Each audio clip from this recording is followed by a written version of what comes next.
They really did get the crowd going. Brilliant. Rush for it? Want me to get my kit off now? Did she? Oh, okay. You did? Which one?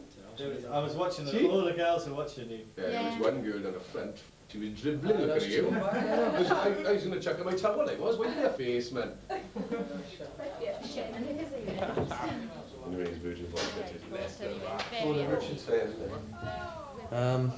he met us. He wasn't there for the performance. He said he'd rather watch us in front of a proper audience rather than a bunch of record people. He just said he's looking forward to working with us. You know, he's just the guy that gives the money. Really doesn't really matter in a way because he doesn't know much about the music anyway. That's why he's the better people around him to do it. That's what he's clever at, isn't he? We put a team of people around them that are very experienced and are just the best people in their field. So they've got the dream team, we think. You know, we're not just looking to break them in the UK, we're looking to break them in Europe and America. There is pressure to break the Stereophonics, a lot of expectations. Richard Branson never fails. Now, the band themselves, obviously, are fantastic. If V2 can't break the Stereophonics, what are V2 going to break? They all look pretty good because they all look really natural and scruffy looking, rather than being made up and look like a bunch of ponces. You look alright.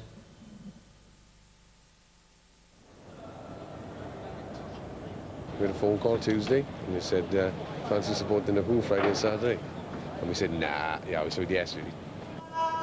We've yet to do our sound check, and we got 45 minutes before the people enter the building. The biggest audience we ever played to was 1,200 people. It's sold out tonight, and the minimum they'd expected is 17,000 people. It's amazing. 15,000 people. You say that?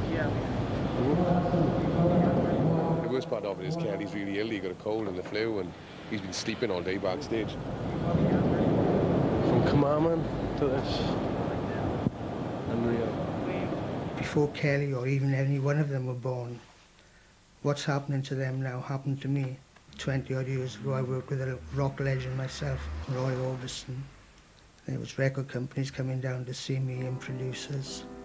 So I could relate to the boys that they've gone from playing to like 50 to 100 people to a few thousand people, where maybe some other parents wouldn't have had that experience. So I know what they're going through. I can taste the air. I mean, Kelly's got a unique voice and also a very unique writing style, and I think people relate to the songs and relate to the lyrics.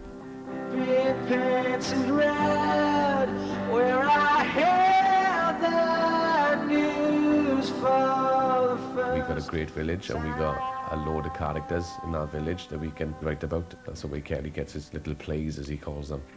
He doesn't call them songs, his little plays. And they are exactly like little plays, scenes from plays.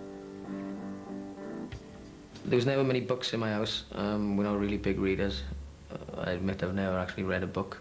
The songs are about observation. Since I was 14, I've just been watching people, not knowing what I've been doing. There's no mistake, I smell that smell. It's that time of year again. Everybody can relate to like a person as a character in one of our songs. Everyone got one of those characters in one of their villages or towns or cities, whatever. The clocks go back, railway track, something blocks the line again, and that train runs late for the first time today. So if this wasn't Earl's Court, do you reckon you'd be going on? No. If you didn't like I'm feeling, you mean? No, definitely not. I feel like I just done 15 rounds with Eubank. Ready to rock, lads? 1, 2, 1, 2. Probably time to go, isn't it? I'd like to introduce you tonight's support act, all the way from Welsh Wales, and they're called the Stereophonics. Been very generous in your applause, I thank you all. She got a body in that food, or just bags full of food. Those are models' legs, but are they women's, are they men's? She shouts down the phone. She missed a payment on that loan. She gotta be above the rest, keeping up with the best. Is anyone going anywhere? Everyone gotta be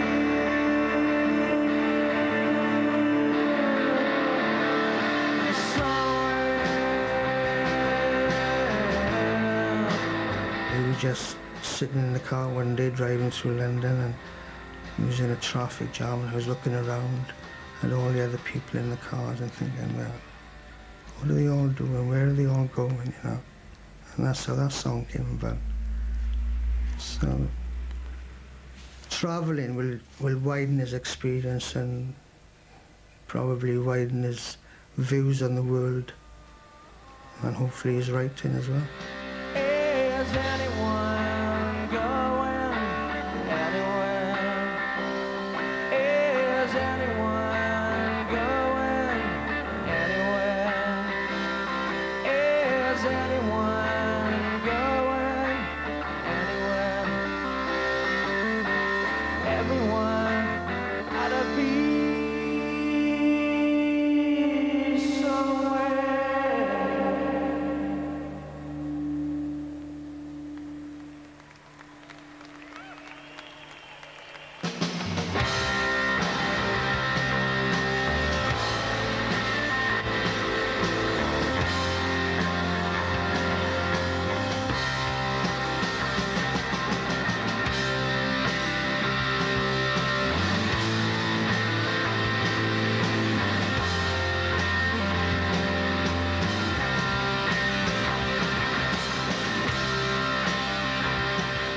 We have a bad response, can't complain.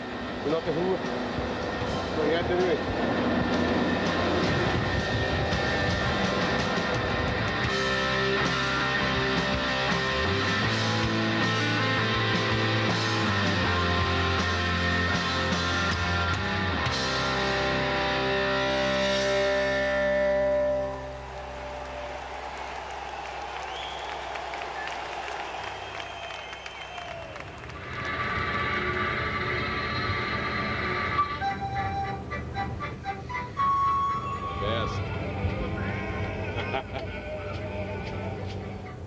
Traditionally, the way to get to people who buy albums is to go out and play live and to get to that audience in the colleges and in the clubs and let that audience gradually grow with you. You'll get over it. I did. I did. There's something about this band that they've just kept on doing it, and it must be pretty soul-destroying to just tour around doing the gigs that they've been doing. Very boring, actually. You speak to some bands in London, and half of them are too lazy to even go 30 minutes down the road to a gig. Whereas we would get in the van and go 3.5 hours, sit there for another 3 hours, sound check, sit there for another 2 hours, play, go to bed, get up and drive home at 6 in the morning, you know, and then go to work.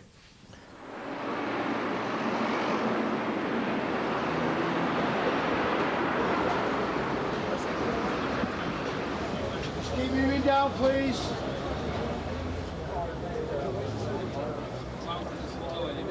Sick of it.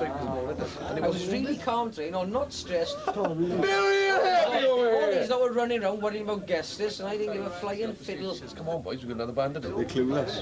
Exactly. And they get paid more. If you're going to consider how much equipment's on that stage, and the main band do not leave the stage until their equipment is perfect. So they haven't got a clue. And then the second band, they don't want to leave the stage until they've got the best sound they can. And unfortunately, the band who are opening get whatever's left between the time they go in and the doors open. We come here at 4 o'clock and we don't even get a chance to do one song. Don't tell me they could have held the doors for 5 more minutes. They're not going to kick the doors in. They can't come in until the doors open. What difference does it make? They're only here to see one band anyway, innit?